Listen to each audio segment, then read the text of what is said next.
There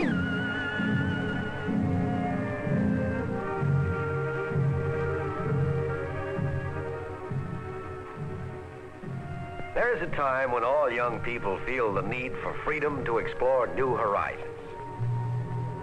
They're impatient and eager to discover life. But between their eagerness and life's promises stands one unpredictable obstacle: their parents. Blue room, gosh. I've never been to the blue room. Me neither.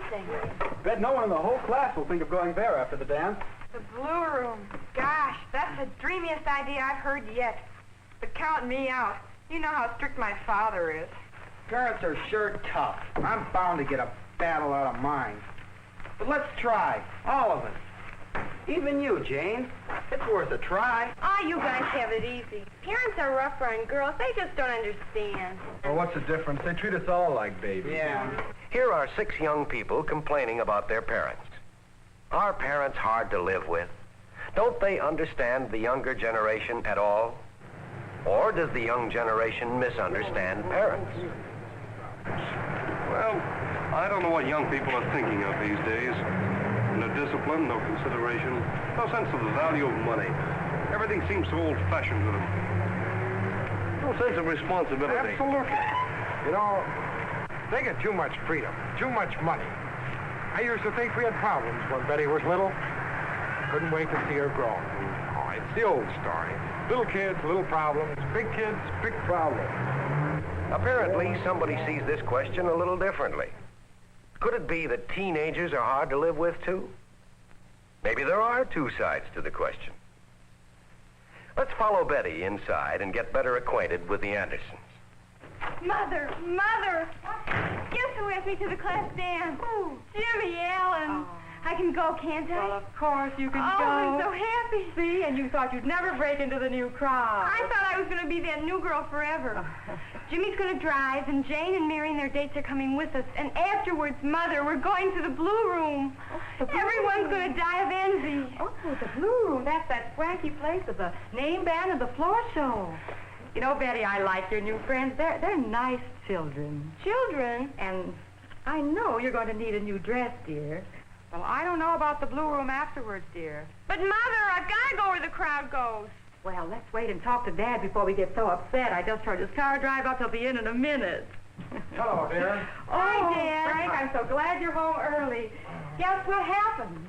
What's that? Jimmy Allen has invited Betty to the class dance. Formal, no less. Jimmy Allen, eh? Well, it seems to me I've heard you mention him before. Oh, Father. Well, what's wrong? They want to go to the blue room afterwards. The blue room? Oh, no, that's out.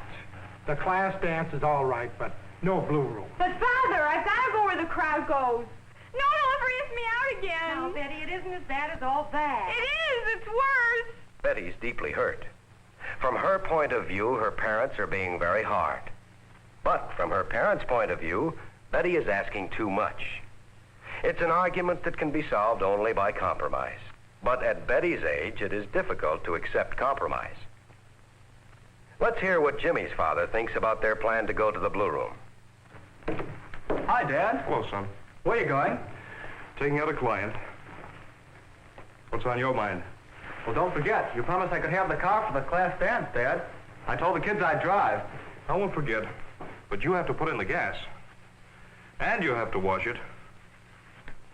Wish I didn't have to go tonight. Didn't I wash it last time? Yes, when I told you you couldn't have it again if you didn't. Incidentally, I want to know what time you get home. Your mother worries when you have the car. I know how to drive, and I'm careful. I'm always careful. You probably are, Jimmy, most of the time.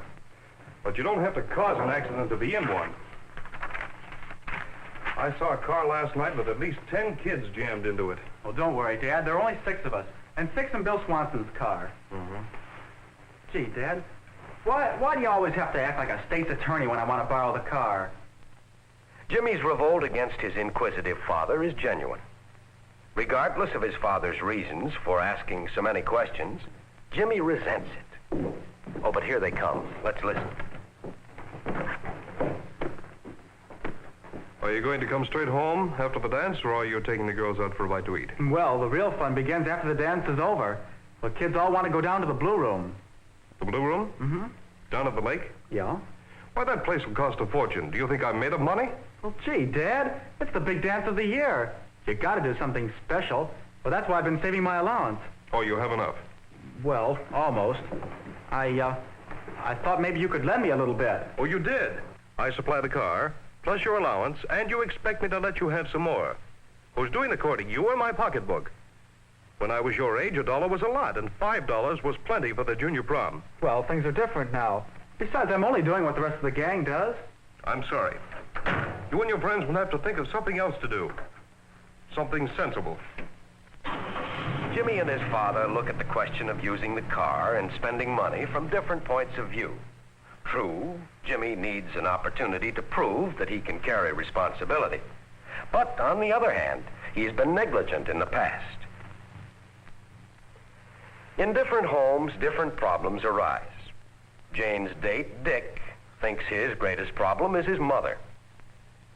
Hi, Mom. Sorry I'm late. What's for dinner? Some good liver and bacon.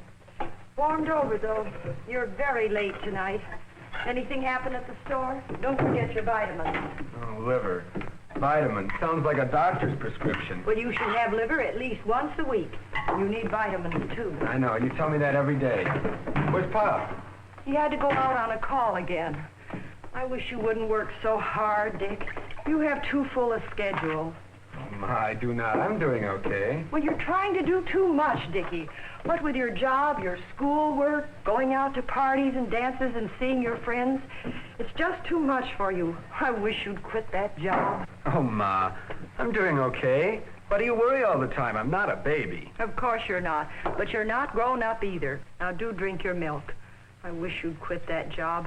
It's just too much for you. I like my job. It gives me some money of my own. You know, for like after the school dances. You know Dad would yell if I asked him for some money to go to the Blue Room. The Blue Room. That's no place for young people. Why not? We're old enough. The whole gang's going. But you work so hard to save, Dick. You can't afford to let money slip through your fingers, and I won't have you staying out all night ruining your health. Oh, stay out all night, ruin my health, throw my money away. Can't I do anything? Look, I'm old enough to take care of myself. I won't leave you alone, and I won't have you ruining your health. Not after all I've gone through with you. You were such a sickly baby. Oh, for goodness sakes, Mom, I'm not a baby anymore. Sometimes it seems hard to convince parents that you're growing up. But on the other hand, young people easily forget that for the greater part of their lives, they've been completely dependent upon their mothers. Growing up is a long process with many ups and downs. Like Dick, many children have gone through long periods of illness, from measles and chicken pox to upset stomachs and earaches and growing troubles of one kind or another. And so it is perfectly natural for Dick's mother to continue to protect him. And it's perfectly natural for Dick to assert his desire for independence. What is the answer? There is no one answer. Dick and his mother may have to face it that parents and children sometimes look at the same situation from opposing sides. But let's leave Dick's home and see why Dick's date, Jane, expressed so much concern about her parents. I don't see why I can't go to the movies tomorrow night. We discussed that at dinner because it's a school night. You know the rules about school night. Rules, rules, rules. I can't do this. I can't do that. I can never do anything. Oh, that's not true, and you know it. You've got a big weekend coming up with the class dance. We gave you permission to go to that. You'd have to be ogres to keep me from that. Well, we're not ogres, and we wouldn't keep you from it. But your daddy said to tell you to be sure to be in by 12. 12? I can't be in by then. I'll be the only one who can't go. Go where? You are going. Not to the dance, to the Blue Room afterwards.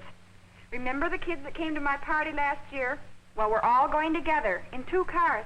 I can't be in by then. I'm sorry, Jane, but your daddy says that 12 is the limit. That's right, young lady. 12 o'clock. That's plenty late for a girl your age. And if you can't be in by 12 o'clock, just forget the whole thing. But, Father, all the other girls I are am going to... not interested in what others do. In my house, I make the rules. Oh, I might have known. Nobody else's parents are as strict as you are. Poor Jane, she's really upset. Of course, she doesn't know that her friends aren't doing any better, even though they could put up a longer fight. Jane's father is rather strict. But there's a reason behind it. He was brought up this way, obeying his elders, never questioning their commands.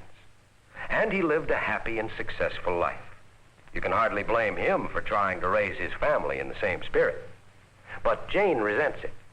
She wants to live her own life, a life similar to those of her friends. Jane is torn by conflicts, how to show respect for her parents and still have the right to live her own life as a full member of the family team. Some families achieve this feeling of teamwork at the conference table. The Smiths hold a family conference every few weeks to discuss budgets and allowances and other problems of mutual concern. And when special problems come up, they hold a special family conference to work it out together. Where does that leave us, Glenn? Well, I guess that does it. $25. Now, how much of that do you two think you should have for this one night? Not $20, I suppose. Well, any other suggestions? Gee, Glenn, I guess we're out. We better tell the others right away. Well, there must be something you can do that's fun, just a little more practical. Well, what are some of the alternatives? Well, the high school hangout closes at 10 o'clock, so that's out. There's the Paradise Cafe and the all-night cafeteria and the drive-ins. I guess they aren't very exciting, are they? Aren't any of the girls having parties at their house? Yes, but there's nothing to do. It's the same old thing. We want to do something special. Well, of course you do, but couldn't we make it special? Sure, special food, music, maybe favors or decorations. Well, sure, fine. Listen, now, I have an idea. Could you leave it to a group of us parents just this once? Trust us to make it a special party?